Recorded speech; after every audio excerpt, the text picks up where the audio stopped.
Oke, halo, selamat malam, teman-teman mahasiswa.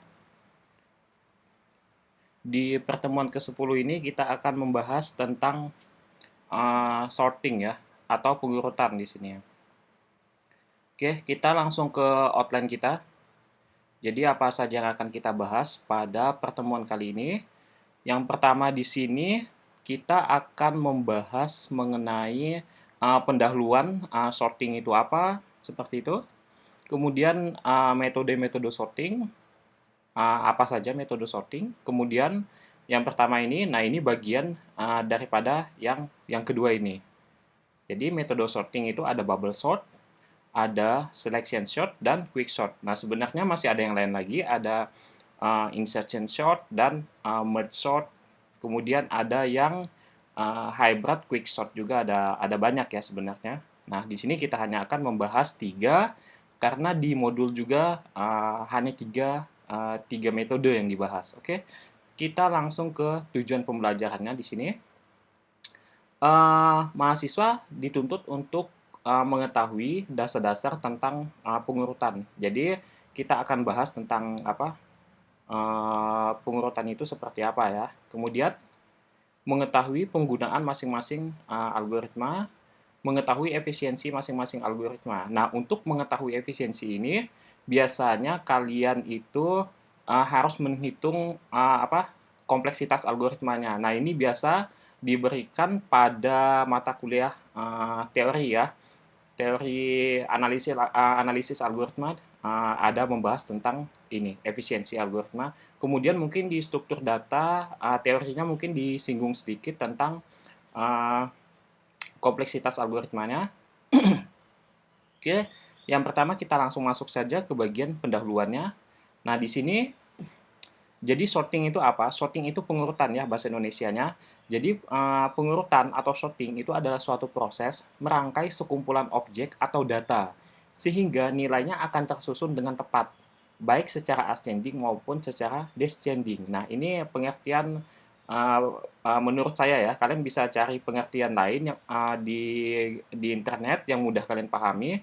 Oke, jadi di sini saya hanya akan menjelaskan tentang pengertian yang menurut saya. Jadi uh, sorting itu adalah suatu proses. Nah, proses itu uh, ini ya, proses itu di dalam proses itu ada langkah-langkah ya. Jadi langkah-langkah untuk merangkai sekumpulan objek. Jadi bisa objek, bisa juga data. Yang penting ada nilainya. Jadi nanti yang diurutkan itu adalah nilainya. Nah, seperti itu. Sehingga nilainya akan tersusun dengan tepat ya. Nah, ini adalah tujuannya. Oke. Kemudian di sini saya tambahkan keterangan baik secara ascending maupun secara descending. Nah, ascending dan descending itu apa? Ascending itu merupakan pengurutan data mulai dari nilai yang terkecil sampai nilai yang terbesar. Nah, misalkan seperti ini, saya contohkan. Misalkan kita punya data di sini 1, 5, 7, 9 misalkan. Seperti ini saja saya buat. 1, 3, 5, 7, 2. Nah, ini akan kita urutkan menggunakan metode yang menggunakan ini. Menggunakan ascending ya, menggunakan ascending, teknik pengurutan yang ascending. Nah, di sini oke, ini akan saya blok saja, saya mid ya, saya buat di mid. Oke, seperti ini. Nah, ini data asli, ini data aslinya. Misalkan kita punya data asli seperti ini. Nah, kemudian data ini akan kita urutkan secara ascending. Nah, di sini ascending dijelaskan bahwa pengurutannya dilakukan mulai dari yang terkecil sampai ke nilai yang terbesar ya. Jadi di sini kita urutkan saja nilainya.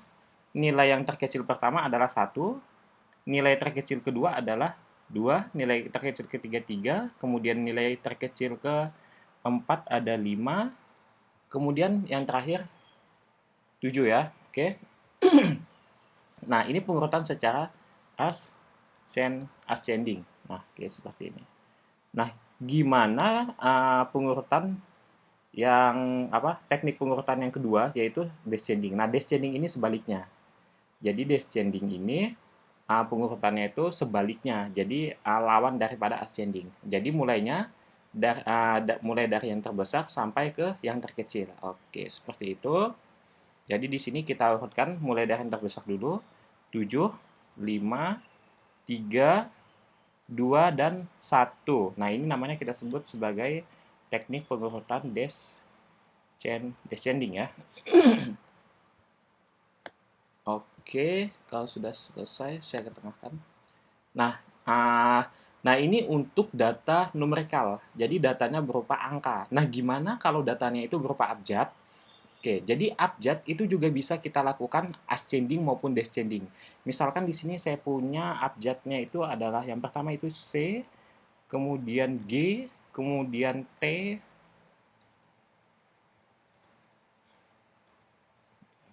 ini A, angka-angka yang kecil yang dekat-dekat saja.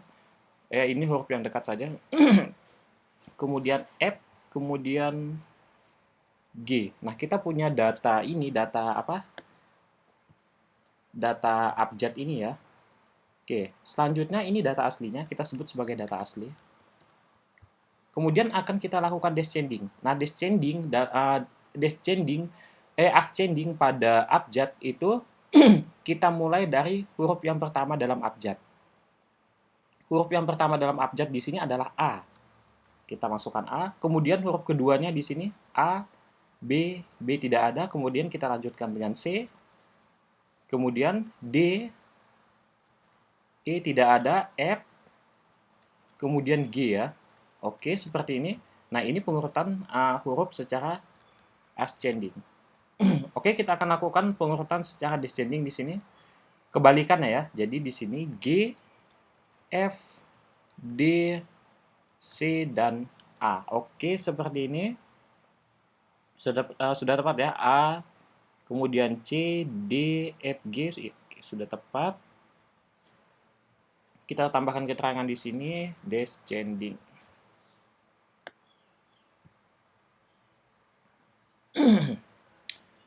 Nah, ini pengurutan descending. Nah, jadi bisa digunakan pada data yang bentuknya numerikal dan juga bisa digunakan pada data yang bentuknya huruf seperti ini ya, yang abjad. Jadi kalian sesuaikan saja berdasarkan datanya. Oke, kalau sudah paham, kita akan lanjut ke slide selanjutnya. Oke, di sini metode sorting. Nah, kenapa ada banyak metode sorting? Ada yang tahu, mungkin ada yang bisa menjawab. Kalau ada yang bisa menjawab, silakan jawab di kolom komentarnya ya. Nah, jadi kenapa ada banyak metode sorting dalam bidang atau domain komputer informatika ya. Jadi sebenarnya itu kita kenal yang namanya time complexity. Time complexity atau bisa juga kita sebut sebagai kompleksitas waktu atau kompleksitas daripada algoritmanya itu seperti apa. Nah, misalkan seperti ini. Bubble sort itu metode bubble sort akan saya gunakan untuk mengurutkan data sebanyak 1 juta data. Oke, seperti itu. Kemudian akan saya bandingkan dengan selection sort, kemudian quick sort. Nah, dari ketiga metode ini, metode mana yang paling cepat untuk mengurutkan 1 juta data tersebut? Nah, yang akan saya gunakan adalah metode yang paling cepat, yang waktu eksekusinya itu paling cepat ya. Nah, misalkan di 1 juta data itu saya gunakan quick sort. Oke, seperti ini. Kenapa? Karena quick sort itu cepat ya untuk mengurutkan 1 juta data tersebut. Oke, sekarang saya punya masalah. Saya hanya punya data misalkan 1000. Dari 1000 data itu, saya akan lakukan pengurutan menggunakan ketiga metode ini. Apakah saya akan menggunakan quick sort lagi? Belum tentu, jawabannya belum tentu. Kita akan uji coba kompleksitas algoritmanya seperti apa, kemudian waktu eksekusinya siapa yang paling cepat, bisa saja selection sort yang paling cepat, atau bisa juga bubble sort yang paling cepat. Oke, seperti itu ya. Nah, di sini jadi penggunaan metode ini itu bergantung pada data yang kalian punya, bergantung pada seberapa banyak data yang kalian punya, seberapa kompleks data tersebut dan sebagainya. Mungkin juga berpengaruh pada hardware komputer kalian ya, misalkan prosesornya, kemudian RAM dan sebagainya ya. Oke, oke, untuk metode sorting saya hanya akan bahas di bagian yang tadi, kenapa ada banyak sekali metode pengurutan data ya. Jadi karena itu tadi yang saya sebutkan ya, contohnya seperti itu. Oke, kemudian kita langsung masuk saja ke salah satu metode namanya bubble sort. Nah, bubble sort ini adalah metode yang paling tua ya, metode sorting atau metode pengurutan data yang paling tua atau yang paling lama. Oke, simple sekali. Pada bubble sort, oke, maaf. Pada bubble sort, proses pengurutan dilakukan dengan membandingkan data pertama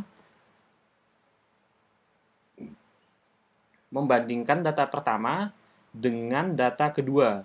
Jika hasilnya true, maka akan dilakukan swap. Jadi, swap itu adalah perpindahan data ya. Misalkan, oke, kita lanjutkan dulu ini. Jika false, maka proses akan dilanjutkan dengan membandingkan data kedua dan ketiga sampai pada data ke N. Ini sebenarnya ya, maksudnya data ke N, ini I, ini 2 sampai data ke N berarti sepanjang data ini ya.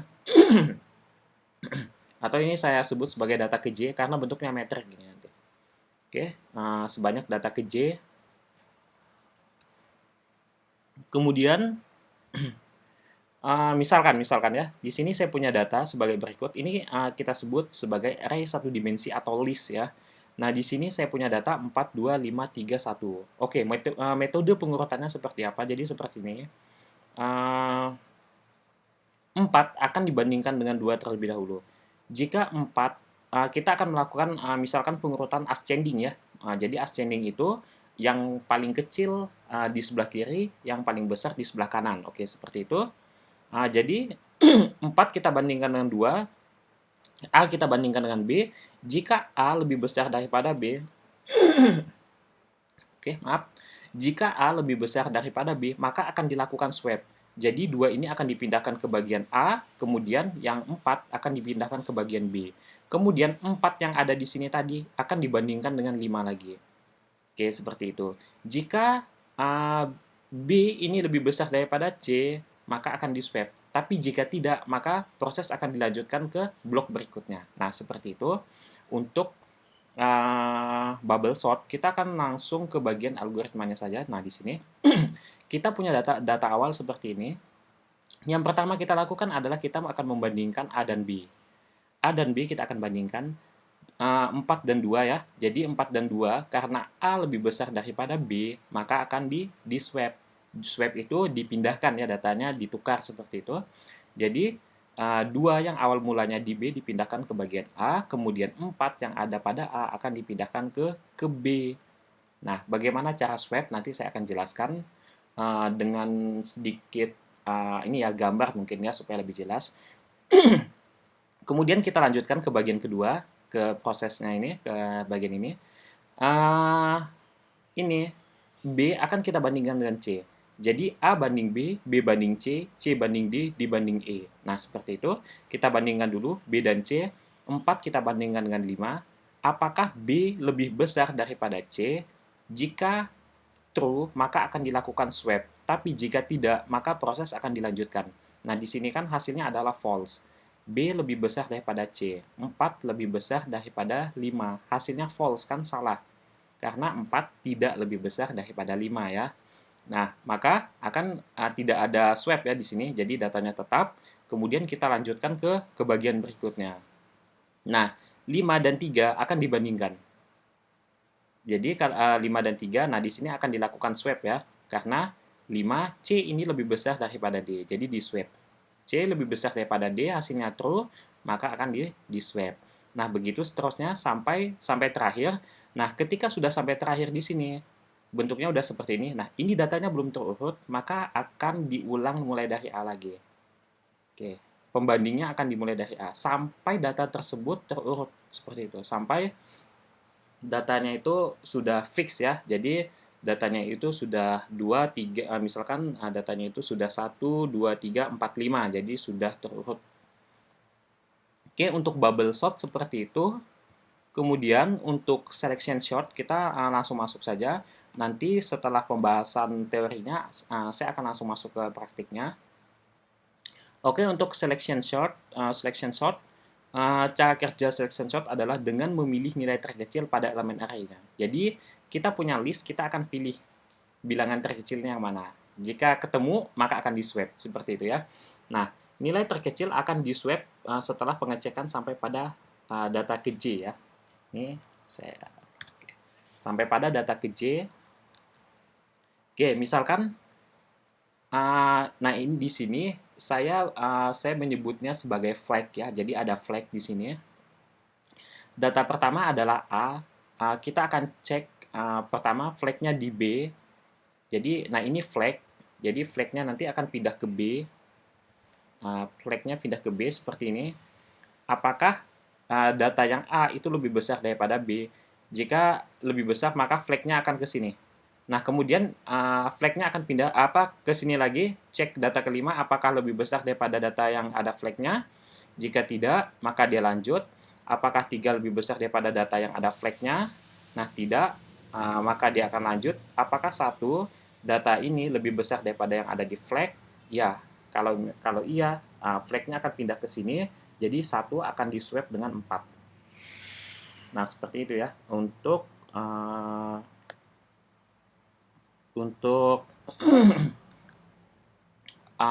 selection sort. Nah, di sini untuk lebih jelasnya, oke, nah di bagian ini, oke, kita punya data sama seperti sebelumnya.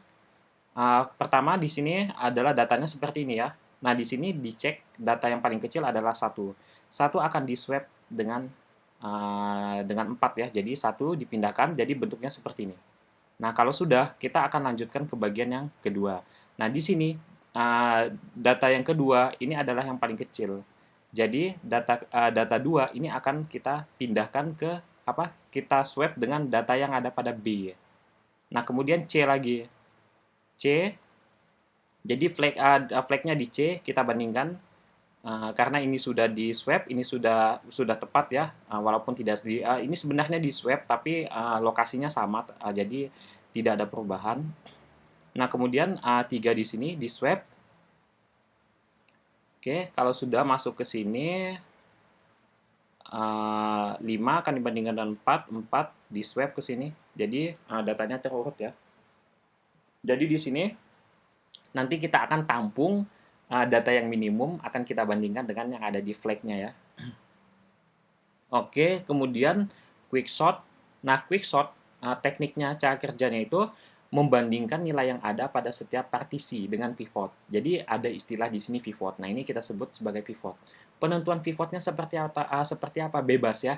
Kalian mau menggunakan pivotnya pada data A yang nilainya 4 ini atau pada data B yang nilainya 2 itu bebas. Jadi nanti ada pivot. Pivotnya itu untuk membagi data menjadi 2 partisi. Jadi partisi sebelah kiri pivot dan partisi sebelah kanan pivot. Jadi nanti dibandingkan. Nah, seperti ini. Oke, misalkan jika data pertama ini itu lebih kecil daripada pivot, maka akan diletakkan di sebelah kanan. Nah, di sini kemudian kita akan bandingkan data kedua. Jika data kedua lebih kecil daripada pivot, maka akan diletakkan sebelah kiri. Nah, jika kemudian kita bandingkan yang sebelah kanannya lagi. Nah, data sebelah kanan ini jika lebih besar, misalkan seperti ini, jika 3 lebih besar daripada 5, itu hasilnya false kan, maka diletakkan sebelah kiri. Artinya 3 ini lebih kecil daripada pivotnya. Nah, dia diletakkan sebelah kiri. Kemudian 1 juga sama, lebih kecil daripada pivotnya, diletakkan sebelah kiri. Jadi, jika datanya lebih kecil daripada pivot, dia akan diletakkan di sebelah kiri pivot. Jika datanya lebih besar daripada pivot, maka dia akan diletakkan di sebelah kanan pivot. Seperti itu. Nah, ini contohnya, pivotnya adalah 5C ini ya. Kemudian, seperti tadi yang saya contohkan, data pertama 4 akan dibandingkan dengan pivot. Nah, 4 masuk ke dalam array-nya di sini, kemudian 2 masuk ke sebelah kiri, kemudian 5 pivotnya ya. Kemudian 3 masuk, kemudian yang terakhir ada 1 ya yang masuk ya. Nah, di sini kita akan buat kalau sudah selesai tahapan ini, kita akan uh, kita akan buat pivot lagi. Jadi di partisi sebelah kiri ada pivot 1, partisi sebelah kanan ada pivot 1. Karena ini di partisi sebelah kanan tidak ada data lagi, jadi saya gunakan pivot yang sebelumnya sebagai pivot lagi ya. Nah, seperti ini. Oke. Nah, ini terkait dengan kompleksitas algoritma ya. Jadi, untuk kasus yang pertama tadi adalah bubble sort. Bubble sort itu base case-nya itu big O n pangkat 2. Kemudian kalau worst case-nya itu sama ya, big O n pangkat 2. Kemudian average case-nya juga big O n pangkat 2. Jadi n pangkat 2 itu kuadratik, waktu komputasinya itu sangat lama sekali. Ya, kalau kuadratik itu sangat lama. Nah, gimana kalau n log n? Kalau n log n ini waktu komputasinya sangat cepat ya.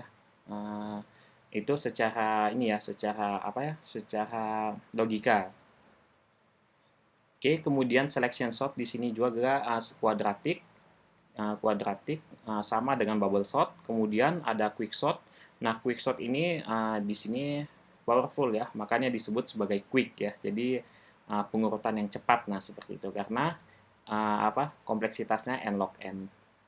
Oke, tapi di sini worst case-nya bisa jadi big O n pangkat 2 kuadratik juga. Nah, tapi secara rata-rata dia itu akan menghasilkan kompleksitas big O n log n. N log 2n ya. Oke, seperti itu.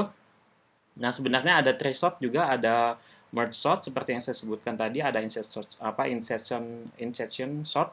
Kemudian ada satu lagi itu hybrid daripada quick sort. Nah, itu termasuk yang terbaru ya. Nanti mungkin kalian bisa browsing. Oke, ini terkait kompleksitas mungkin ada disinggung di di ini ya, di teori ya mungkin ya. Oke, kalau sudah selesai kita akan masuk ke ini aja, ke code-nya ya. Oke, kita masuk ke code. Nah, seperti ini. Yang pertama tadi itu adalah bubble sort. Ya, bubble sort ya. Nah, bubble sort ini simple karena dia hanya akan membandingkan data pada waktu ke IJ dengan data pada waktu ke IJ plus 1. Oke, jadi J plus 1 itu next-nya next-nya J ya. Oke, contohnya seperti ini. Misalkan ini J1, ini J0, ini J1, J2, jadi J plus 1. Misalkan data pertamanya adalah J-nya itu 0, artinya kalau J plus 1, 0 plus 1 dibandingkan dengan data yang ke-1. 0 plus 1 kan 1. Nah, jadi 1 dibandingkan dengan 3. Oke, nanti jadi ketika masuk ke bagian 3, nanti ada J plus 1 lagi. Ini tadi indeksnya ke-1 akan ditambahkan dengan 1, J plus 1 ya. Jadi J-nya 1, jadi akan dibandingkan dengan data next-nya kedua. Nah, yang kedua, J2 itu akan ditambah 1 lagi dengan data ketiga. Nah, seperti itu selanjutnya. Makanya rumusnya seperti itu. Oke, kita langsung saja ke programnya. Saya butuh term, intem ya nanti. Saya butuh intem. Term itu saya sebut sebagai temporary. Kalian ini sebenarnya variabel, kalian bebas menamainya apa, bisa juga tampung ya di sini, tapi saya lebih senang temp ya seperti ini. Oke. Nah, temp itu gunanya seperti apa? Oke, di sini saya jelaskan. Jadi nanti ketika kalian ingin, oke misalnya seperti ini. Kalau kita mau menukar data, misalnya saya punya data I-nya itu adalah misalkan 2, kemudian J-nya itu J-nya 6. Oke, nah saya akan menukarkan 2 ini pindah ke J, kemudian 6 pindah ke I. Nah, itu otomatis saya harus punya temp. Temp untuk menampung data itu sementara. Jadi, temp akan saya sama dengan I. Nah, I-nya itu berapa? I-nya itu 2. Nah, I-nya 2, oke seperti ini. Kemudian I-nya ini kan sebelumnya kosong ya karena sudah ditampung di temp. Nah, ini bukan bukan apa ya, bukan kosong tapi saya replace saja dengan data ke J. Oke, J-nya berapa? J-nya 6. Oke, seperti ini. Kemudian yang J ini tadi 6 akan saya replace dengan data yang di apa yang di I tadi. Oke. Sebentar. Oh, bukan data yang di I, tapi data yang di temp. Tempnya adalah 2 ya, jadi ini data 2-nya saya balikan. Nah, jadi yang I-nya 2, yang J-nya 6 akan seperti ini. I-nya 6, J-nya 2. Nah, seperti itu. Contoh simpelnya, oke, contoh simpelnya di sini, saya punya, misalkan di sini, oke, ini saya punya gelas, box ya, saya punya box apa ini? Oke, box A. Ini saya sebut sebagai box A misalkan. Aduh. Ini agak sulit ya karena tidak ada pen tab di sini. Box A, kemudian ini yang hitam. Oke, ini box yang merah ya. Nah, di sini. Oke, ini saya sebut sebagai box yang B. Oke. Box A ini isinya adalah kopi misalkan. Box A ini isinya kopi, sedangkan box B ini isinya teh. Saya akan memindahkan kopi ini apa isinya kopi ya, kopi ke dalam box yang B ini. Tapi di box B ini ada teh. Jadi otomatis saya harus siapkan satu wadah lagi kan. Saya siapkan satu wadah coklat aja misalkan di sini. Coklat atau apa ya? Ijo. Oke. Satu wadah ijo di sini. Nah, wadah hijau ini sebut saja C. Nah, wadah hijau ini saya siapkan kosong ya, isinya kosong. Jadi, wadah A, apa isinya ini tadi kopi ya. Kopi akan saya pindahkan ke C dulu. Nah, otomatis yang A ini kosong kan? Nah, karena yang A ini kosong, yang B saya pindahkan ke A. Ya tidak. Nah, sekarang yang B kosong. Yang C ini, yang C tadi isinya kopi, saya pindahkan ke B. Nah, urutannya seperti ini ya. Jadi proses swap itu seperti itu. Jadi kalian harus siapkan satu variabel untuk menampung datanya terlebih dahulu. Oke, seperti itu. Jadi di sini yang sebelumnya kopi jadi teh, yang ini sebelumnya teh jadi kopi. Kemudian yang C kosong ya. Oke, kalau sudah ini apa? Kita punya in mind, kemudian in temp. Selanjutnya kita buat looping saja ya, langsung kita buat looping di sini. Oke, saya akan buat metrik. Bentuknya itu segitiga siku-siku terbalik ya.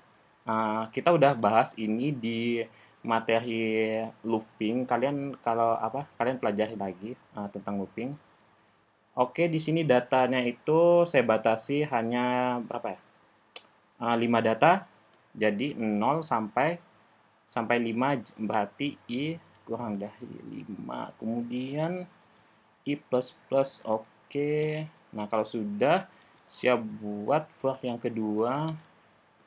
In J itu sama dengan 0.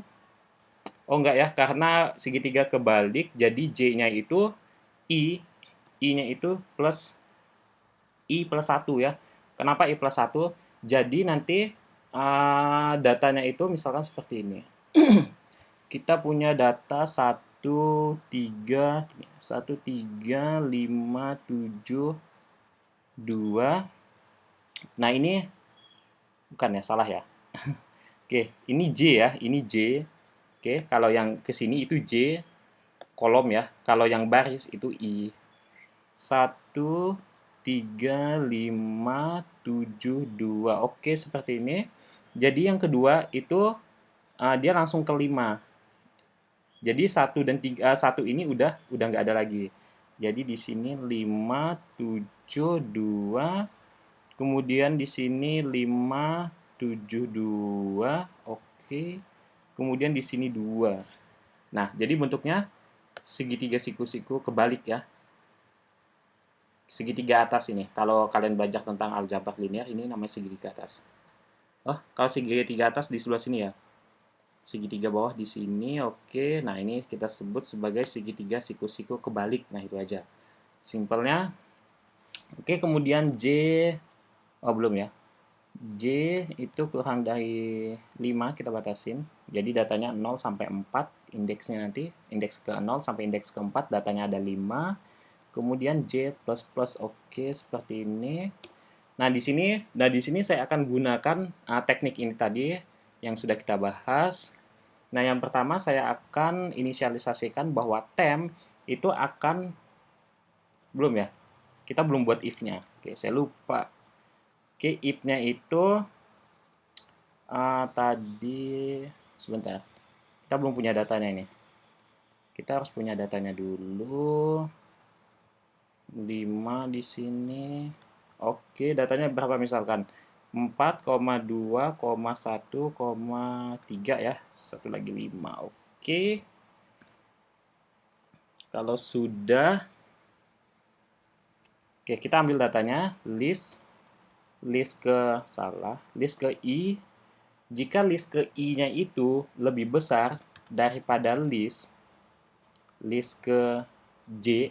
Nah, jadi jika I yang di sini, oke, misalkan I yang di sini itu lebih besar daripada J yang ada di sini, itu akan di swap ya, seperti tadi itu. Oke, kalau sudah, di sini kita buat swapnya. Temp ini akan menampung yang pertama adalah list I-nya dulu ya. Yang ditampung adalah list I. Oke, kemudian list I yang di sini itu akan menampung list J. Nah, seperti ini. Kalau sudah, list I-nya tadi, oke, kalau seperti ini kan list I dan list IJ itu nilainya sama ya. Jadi di sini list J-nya list I-nya akan saya ubah lagi, nilainya menjadi temp. Oke. Harusnya udah benar ya. Oke, kalau sudah, untuk menampilkannya seperti apa? Kita coba tampilkan di sini. For in apa nih? In I aja. In I sama dengan 0. Kemudian I-nya itu kurang dari 5. Kemudian I++. Oke. Nah, kalau sudah saya cout, nah ini saya cout list I-nya ya.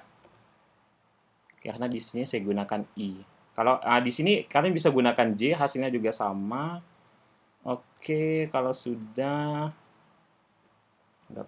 kita lihat dulu saja hasilnya seperti apa. Saya jalankan. Apakah ada error? Oh, ada error di sini.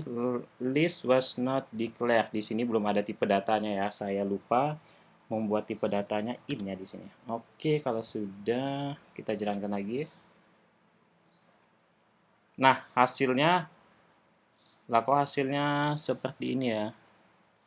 42135. Oke, hasilnya masih keliru ya. Sebentar, saya cek dulu. List I, list J.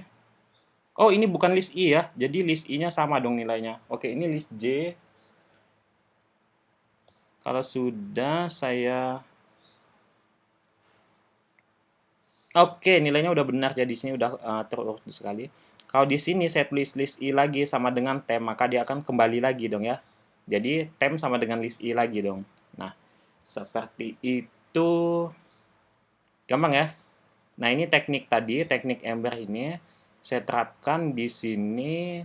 Jadi temp itu akan menampung nilai list I dulu. Oke, misalkan di sini. Nah, ini list I, kemudian kita anggap ini list I, kemudian ini list J-nya ya. Jika satu, oke, nggak usah, kita pakai contoh lain. Misalkan 4 dan 6 misalkan di sini. Nah, ini I, ini J. Jika I ini lebih, itu artinya sama dengan seperti ini ya. I-nya itu adalah 4 misalkan. Kemudian di sini saya buat J-nya itu adalah 6. Oke, akan saya swap di sini nilainya. Jadi saya butuh yang namanya temp ya di sini. Tempnya itu sama dengan I. I-nya itu berapa? 4. Jadi saya ganti nilainya aja. Oke. Kemudian I-nya itu tadi sama dengan 4. Nah, akan saya replace, saya ubah angkanya menjadi I sama dengan J. J-nya itu nilainya adalah 6. Saya langsung ganti aja 6. Nah, seperti ini.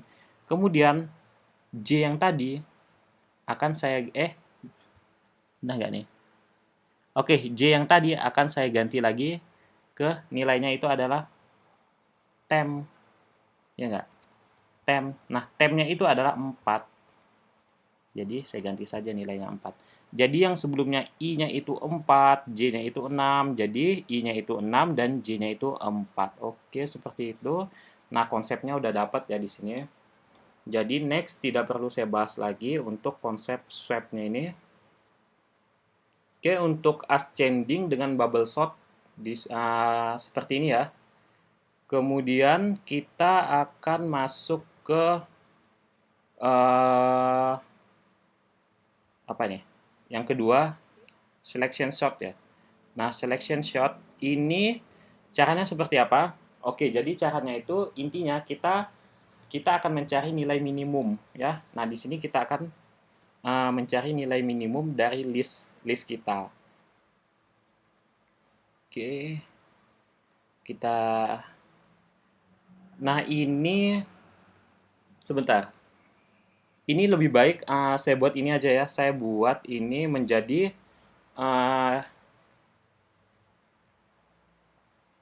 oke, saya buat ini jadi ini aja, fungsi.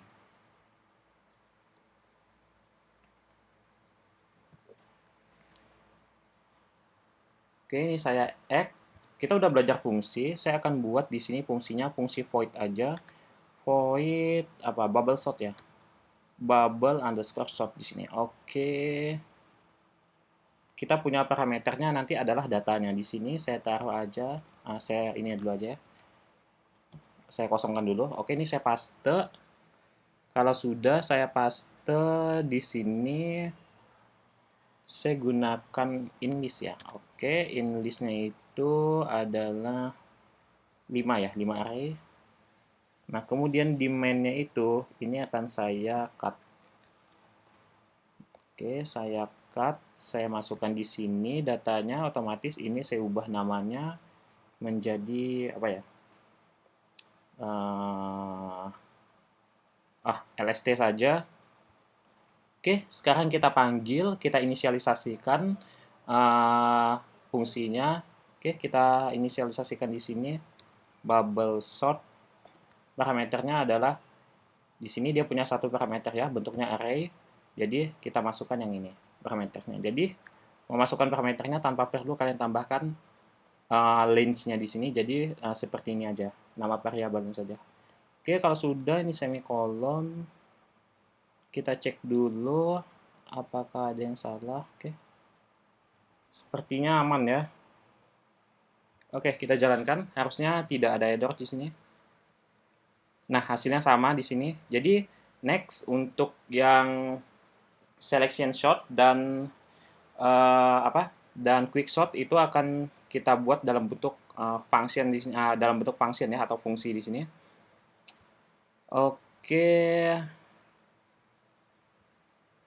Nah, di sini saya ingin melihat apa ya?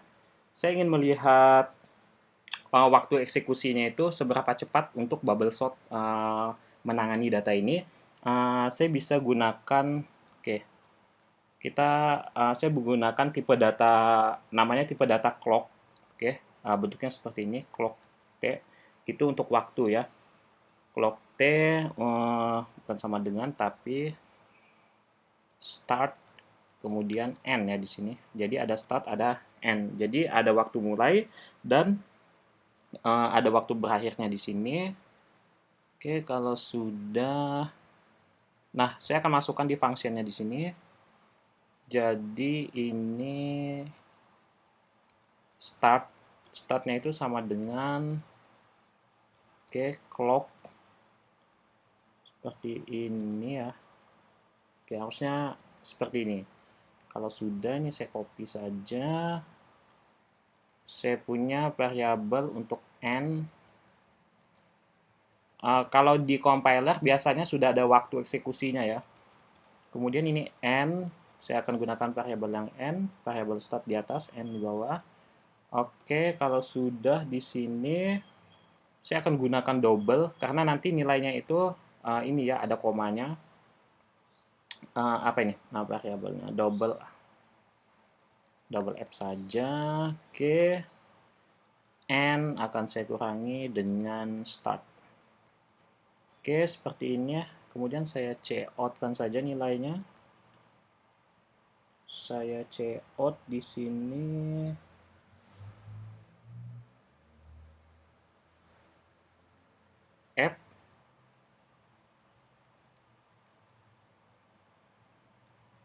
F akan saya bagi. Oke, di sini saya lakukan pembagian dengan Dengan ini ya, dengan clock per second. Jadi ada function bukan function ya, tapi itu salah satu built-in yang disediakan di C++. Kita bisa gunakan untuk menghitung waktunya. Nah, jadi double bukan quick ya, clock harusnya ada. Clock nggak ada di sini. Clock per. Oke, seperti ini ya. Oke, kalau sudah, ini udah cout. Saya tambahkan string di sini second. Oke, kalau sudah kita jalankan hasilnya seperti apa? Clock per second. Clock buang S ya. Oke.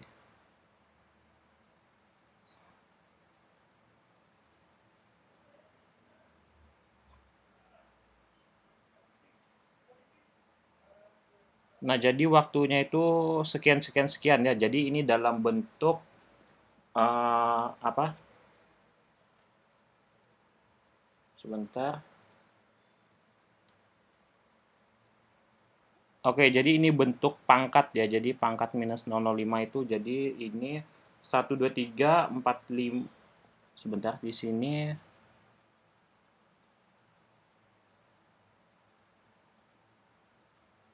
Harusnya saya tambahkan ini aja. Oke.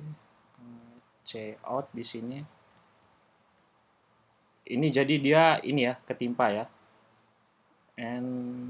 Oke, seperti ini. Hasilnya, nah, jadi hasilnya 0,00003. Nah, seperti itu. Jadi ini bentuknya itu apa ya, namanya scientific notation ya, notasi scientific.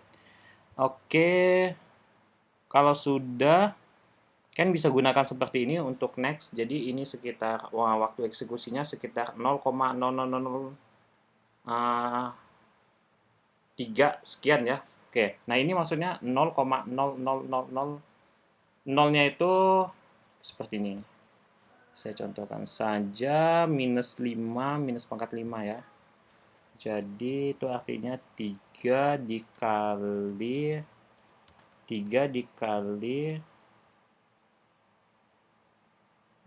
10 ya, 10 pangkat minus 5. Nah, itu artinya sama dengan 0,00003. Nah, seperti ini ya. 0,00003 second. Nah, seperti itu. Nah, kalian bisa gunakan ini untuk menghitung algoritma kita di next ya. Saya tidak akan gunakan. Nah, ini nanti saya jadikan tugas saja. Oke, ini saya hapus saja.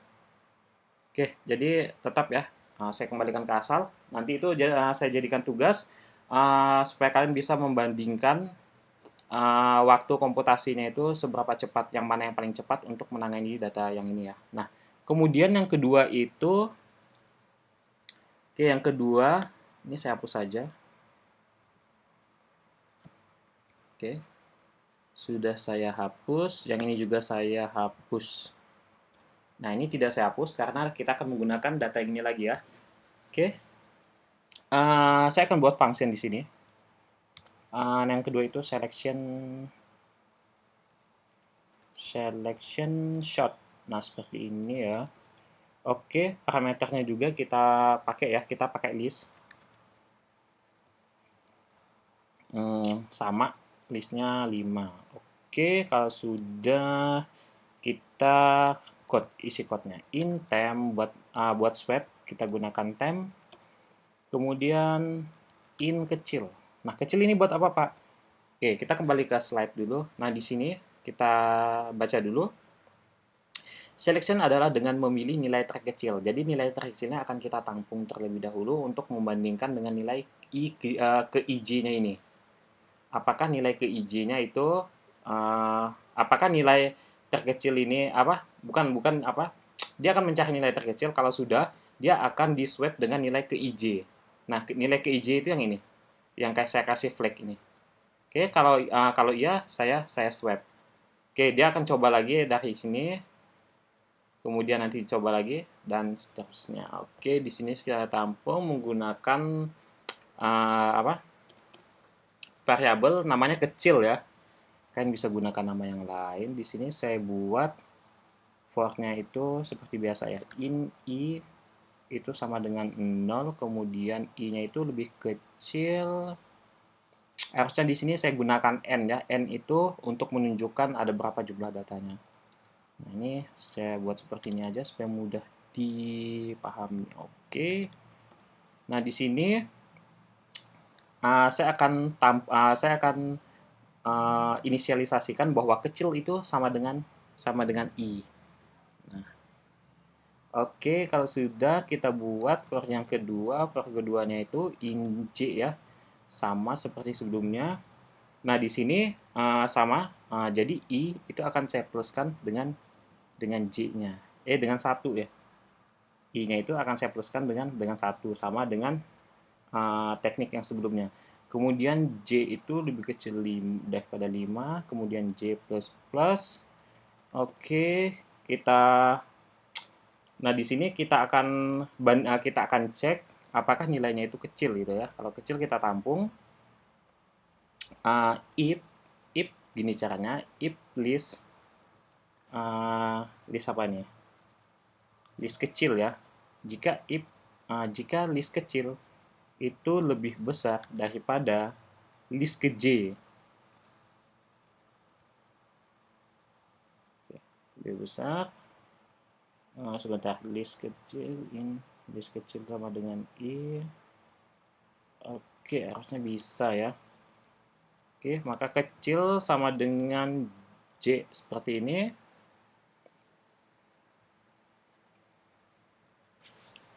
Jika kecil ini lebih besar daripada list J, itu artinya apa?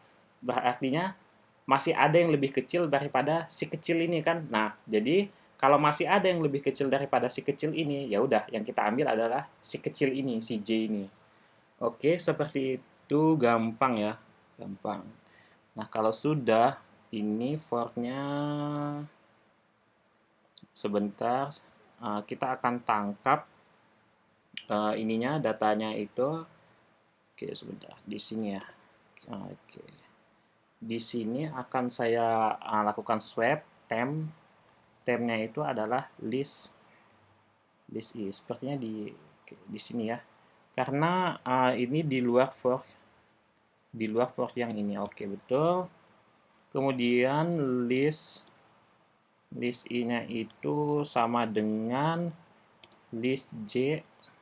Oke, sama saja. Kemudian kita buat lagi bahwa list j-nya itu adalah temp.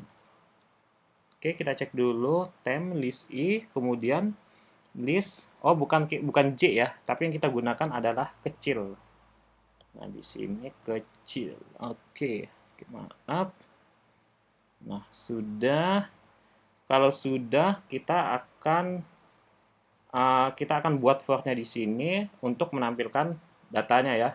Oke, saya akan buat for di sini sama seperti yang tadi, in i itu sama dengan 0, kemudian i itu lebih besar 5. Oke, kemudian i plus plus Kalau sudah, di sini langsung saja saya cout. Sebentar. Oke, maaf. TSI-nya itu adalah data ke I ya. Jadi data yang ini kan pakai. Kalau ini ke J, artinya kalian di sini juga ganti J. Sesuaikan saja. Oke, kalau sudah, harusnya udah ya ini. Selection shot. Oke. Kita inisialisasikan selection shot. Arraynya di sini adalah LST. Oke. Kalau sudah, kita coba jalankan. Harusnya jalan ya. Oke, jalan di sini datanya 1, 2, 3, 4, 5. Jadi sebelumnya 4, 2, 1, 3, 5, jadi 1, 2, 3, 4, 5. Nah, waktu eksekusinya seperti apa? Kalian tambahkan. Caranya sama seperti tadi, jadi menambahkannya itu di dalam fungsinya ini ya. Karena kita akan menjalankan fungsi yang ada di sini. Jadi, kompleksitas algoritma itu dihitung dari fungsi yang ada di sini. Isi daripada fungsi selection sort ini. Oke, seperti itu. Nah, ini sebenarnya bisa kita kasih space ya kayaknya. Oke, coba kita kasih space. Oke, ada space-nya ya. Nah, seperti itu. Oke. Next, kita lanjutkan ke bagian yang ini ya. Saya lanjutkan ke bagian apa ini? Quicksort. Nah, quicksort ini intinya kita akan buat pivot di sini. Jadi ada apa? Ada pivotnya. Menentukan pivotnya itu seperti apa, nanti saya akan buat juga. Kemudian ada partisi kiri dan partisi kanan, nanti akan saya buat di sini. Oke, kalau sudah, kita akan lanjutkan. Nah, ini kalian scan dulu. Oke, oke. Kalau kecepatan bisa di pause di sini. Oke, sudah ya. Nah, kalau sudah, saya hapus. Oke, ini saya hapus saja semuanya supaya gampang ya. Oke, ini saya hapus, ini juga saya hapus. Nah, bentuknya seperti ini ya, kosongan. Kalau sudah, kita akan buat di sini untuk quicksort-nya seperti apa. Nah, quicksort ini lumayan panjang dan cukup rumit juga. Jadi kalian pahami ya, kalian ikuti dan pahami seperti mana. Oke, seperti quick short. Oke, quick short fungsinya seperti ini. Kemudian di sini ada list 5. Oke, kita samakan. Nah, di sini kita nanti masukkan partisi in kirinya dan in kanan. Jadi ada partisi kiri dan partisi kanan. Nah, nanti kita jadikan sebagai parameter di sini. Oke, kemudian in temp di sini seperti biasa. In J akan saya samakan dengan in J. Oke, variabel J akan saya samakan dengan parameter yang ini, kiri ini. Kemudian, sedangkan yang, bukan in J ya, ini in I. Ada in I dan J. Nah, J itu di dalamnya, di dalam I. J itu akan saya samakan dengan yang kanan. Oke, kalau sudah, kita akan mencari pivotnya dulu. Caranya, in pivot sama dengan, nah, list, oke, list yang ini, data yang ini. List, misalnya. Nah, listnya itu seperti ini.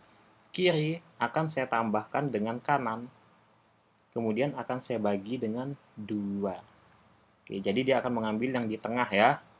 Oke, kalau sudah, nah di sini saya tidak menggunakan for karena saya akan melakukan increment. Jadi increment itu yang i++. Kalau menggunakan for itu sepertinya rumit ya, caranya rumit.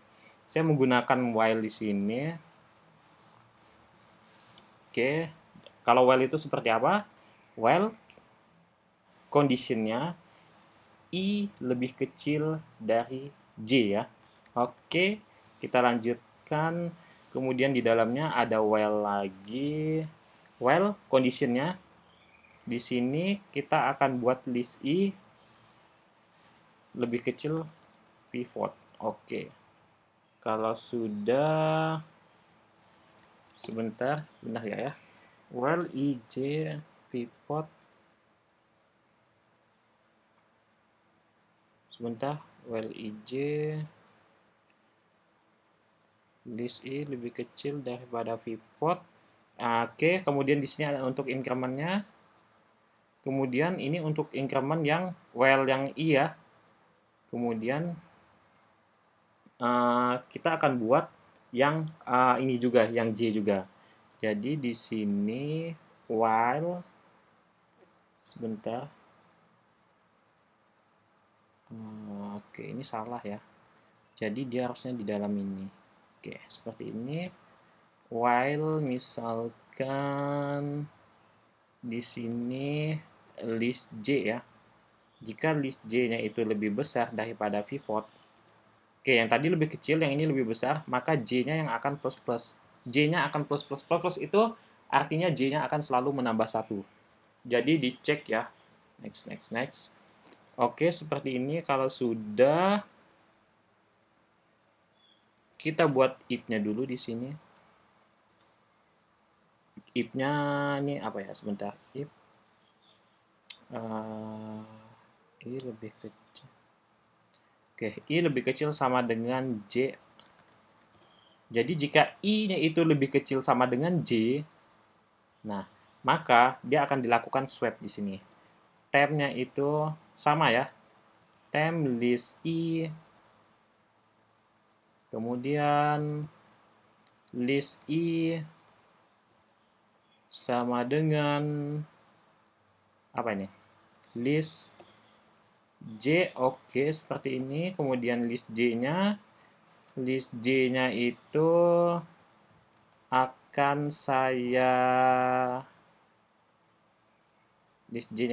saya ini kan ya, saya assign nilainya itu adalah nilai pivotnya. Bukan pivot, nilai temp ya. Oke, sudah. Kalau sudah di sini, maka dia, karena ini while, itu harus ada increment-nya. Y++ dan J++. Oke, seperti itu.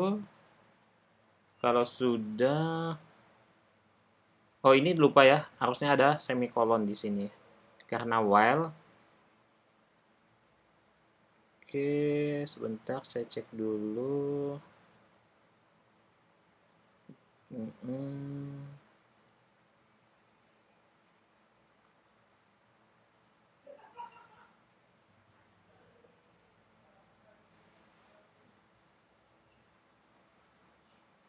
Oke ya, di sini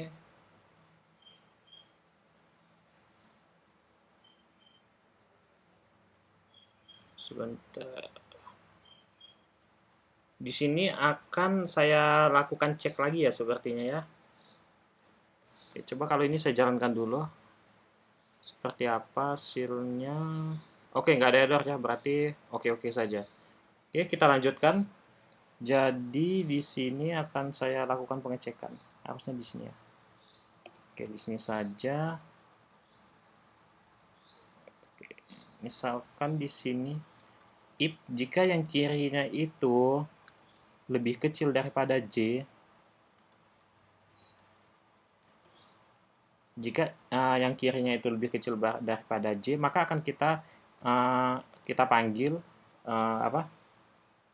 Kita panggil ini, kita inisialisasikan, kemudian kita masukkan parameternya. Parameter yang pertama di sini adalah list ya. Kemudian ini untuk yang kiri, jadi yang pertama kiri, kemudian yang kanan kita set J. Oke, kalau sudah, kita buat if lagi. Kenapa tidak dibuat else? Karena nanti kalau else itu artinya salah satu saja yang dicek. Tapi kalau saya buat if kedua-duanya di sini, itu artinya nanti kedua-duanya akan dicek. Oke, seperti itu. Nah, ini untuk yang sebelah kanan. Nah, kalau yang sebelah kanan ini agak kebalik. Jadi, i-nya itu lebih kecil daripada kanan ya. I-nya itu lebih kecil. Sebenarnya boleh saja kalian buat seperti ini. Kanannya itu lebih besar daripada ini. Tapi kurang ini ya, kurang pas saja. Bebas sebenarnya. I lebih kecil, kanan, oke. Nah, di sini akan saya panggil quickshot-nya. Dia punya 3 parameter. Kita masukkan 3 parameternya di sini. Yang pertama adalah list, kemudian i, kemudian di sini kanan. Oke, seperti ini. Kalau sudah, kita jalankan dulu. Semoga tidak ada error di sini. Oke, aman-aman saja, tidak ada error ya di sini. Oke. Kemudian di sini kita akan panggil quickshot-nya. Kita langsung inisialisasikan saja. Quickshot-nya kita panggil lagi di sini. Cara panggilan seperti apa? Sama ya. Jadi LST itu untuk data yang ini, data yang sudah ada datanya ini. Variabel apa array yang sudah ada datanya kita masukkan. Kemudian di sini kita masukkan 0. Jadi seperti ini, misalkan kalau saya punya data 2, 4, 5, misalkan 1 ya seperti ini. Tambah 1 lagi, 6.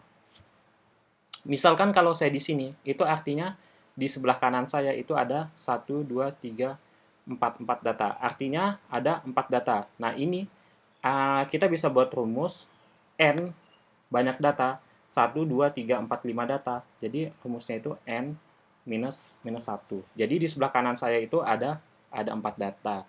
Oke, seperti itu. Nah, jadi di sini 5 dikurangi, ada 5 data dikurangi 1 jadi 4. Oke, kalau sudah coba kita jalankan. Hasilnya seperti apa di sini?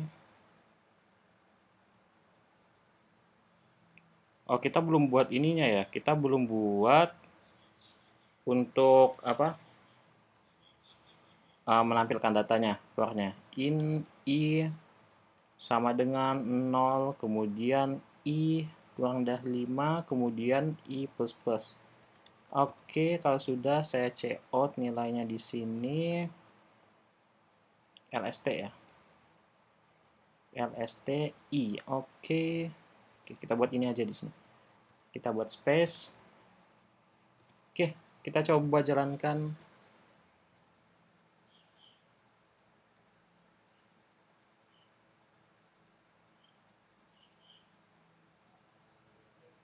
Hasilnya kok nggak keluar ya hasilnya.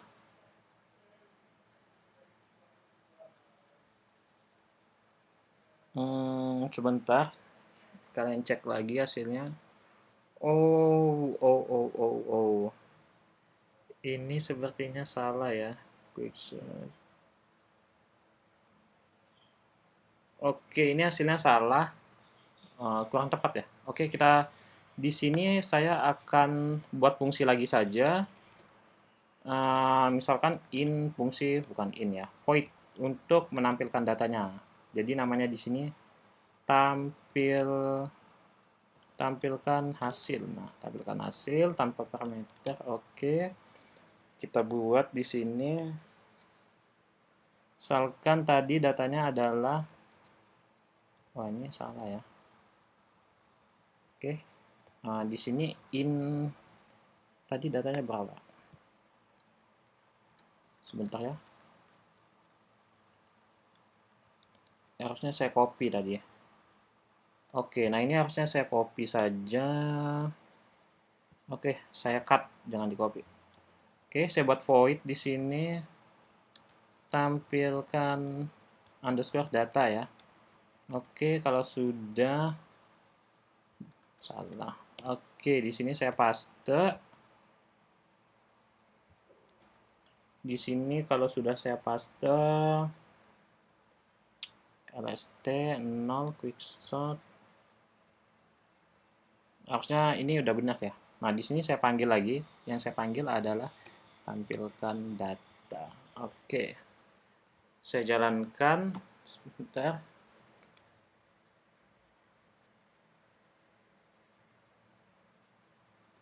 Loh, kok hasilnya tidak kelihatan ya?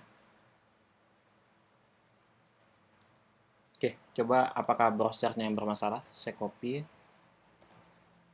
Saya reload dulu. Oke, kita tunggu. Nah, ini udah.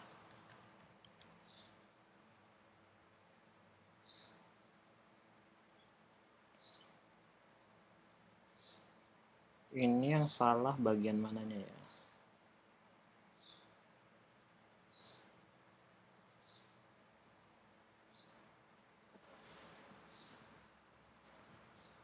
Oke, sebentar ya. Saya akan cek kesalahannya ini di mana.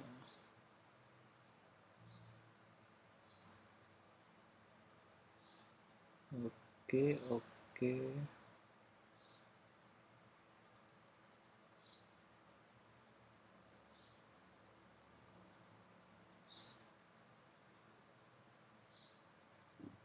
Oh, alah ini sebentar.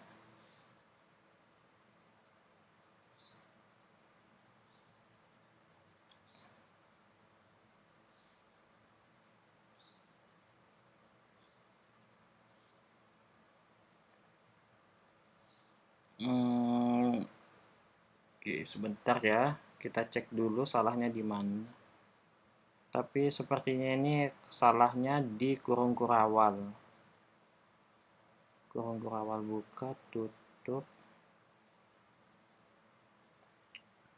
Oke. Oh iya, betul. Nah, ini misalkan oke. Nah, ini saya stop dulu saja. Ini while-nya saya tanpa kasih kurung kurawal ya, while yang ini. Nah, ini sebenarnya nggak masalah karena ada satu statement saja di bawahnya, jadi nggak masalah. Oke, kemudian otomatis dua kurung kurawal juga akan saya hapus. Ini posisinya salah kayaknya. Coba saya jalankan segmentation for core dump. Oke, kita cek dulu ya. Salahnya di mana? Oke, while list. Oke, ini nggak masalah. Ini juga nggak masalah. Oke, list I, list J, ya udah betul. Pivot, kemudian oh ini bukan J++ tapi J min min. Kita coba jalankan dulu. Oh ya, masih segmen fault. If I-nya itu lebih kecil udah benar. Nah, ini buat swap-nya I nilai J, kemudian J temp, kemudian I++. Nah, ini juga J plus J min min ya. Jadi kalau I dia akan maju ke depan, kalau J dia akan mundur ke belakang. Jadi ada dua bagian tadi yang saya bilang kiri dan kanan. Oke, hasilnya udah benar ya di sini. Jadi kesalahannya itu sepertinya hanya di bagian ininya. Ini J-nya harusnya min min bukan plus plus. Oke, nah seperti ini ya. Jadi di sini saya buat satu fungsi lagi untuk menampilkan. Kalau misalkan ini saya masukkan ke sini, misalkan ya, ini saya masukkan ke bagian ini, itu hasilnya, coba kita lihat dulu hasilnya.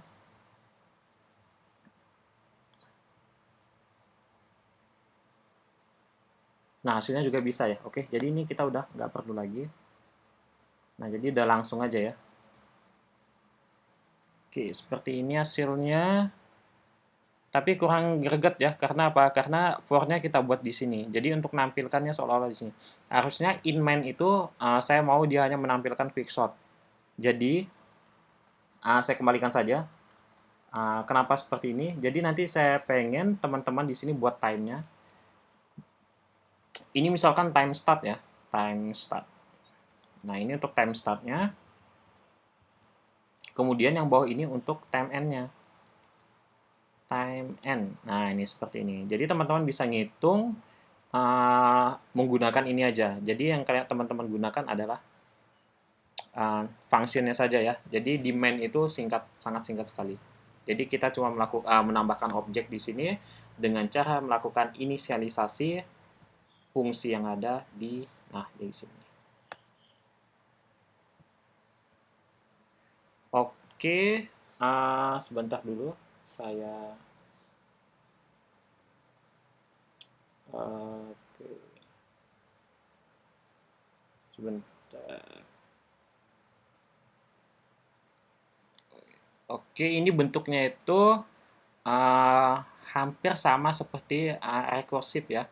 Jadi kalau teman-teman, kayaknya teman-teman udah belajar tentang recursive itu di sepertinya itu harusnya di struktur data ada rekursif ya, harusnya. Tapi saya lihat modulnya itu, saya lihat di RPS-nya tidak ada. Harusnya ada, kita bahas tentang rekursif. Jadi fungsi yang ada di sini itu ada, akan saya panggil di sini. Nah, fungsi yang ini akan saya panggil di main-nya ini. Nah, oke, jadi rekursif itu ya kurang lebih seperti itu, bentuk rekursif. Tapi sebenarnya jauh lebih rumit lagi ya, lebih kompleks lagi permasalahan untuk rekursif. Oke. Nah, nanti teman-teman hitung di sini apa waktu eksekusinya itu berapa misalkan. Tapi sepertinya di dep C++ itu sudah ada waktunya ya. Jadi kalau sudah ada waktunya, kalian tidak perlu menambahkan quote seperti yang clock tadi ya. Jadi tinggal kalian catat di situ, kalian analisa yang mana yang lebih cepat. Nah, seperti itu. Oke, sepertinya pembahasan kita udah selesai di sini. Oke, ya, penjelasannya udah selesai semua. Di sini saya kasih penjelasan dan langsung prakteknya seperti apa. Walaupun ada error sedikit ya nggak masalah ya. Jadi itu hal yang lumrah karena uh, saya tidak hafal juga code-code-nya. Jadi berdasarkan apa ya, logikanya saja. Jadi logikanya seperti apa. Oke, selanjutnya tugasnya dikerjakan sesuai pada waktunya ya. Jadi waktunya itu saya kasih kalian sampai pukul 12.00 Jumat 12.00. Jadi itu udah harus kalian kumpulkan semuanya. Tugasnya nanti saya buat di Classroom. Silakan kalian lihat di sana, kalian akses, kalian kerjakan soalnya seperti pada perintahnya apa seperti itu ya. Oke. Saya akhiri saja untuk videonya sampai di sini. Oke, ini kalian scan dulu, silakan di-scan. Nah, ini kalian scan dulu.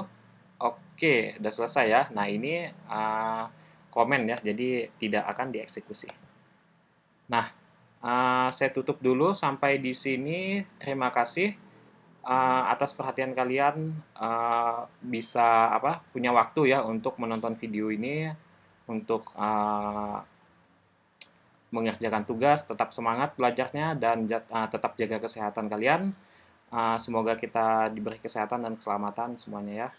Oke, saya tutup. Selamat malam semuanya. Terima kasih.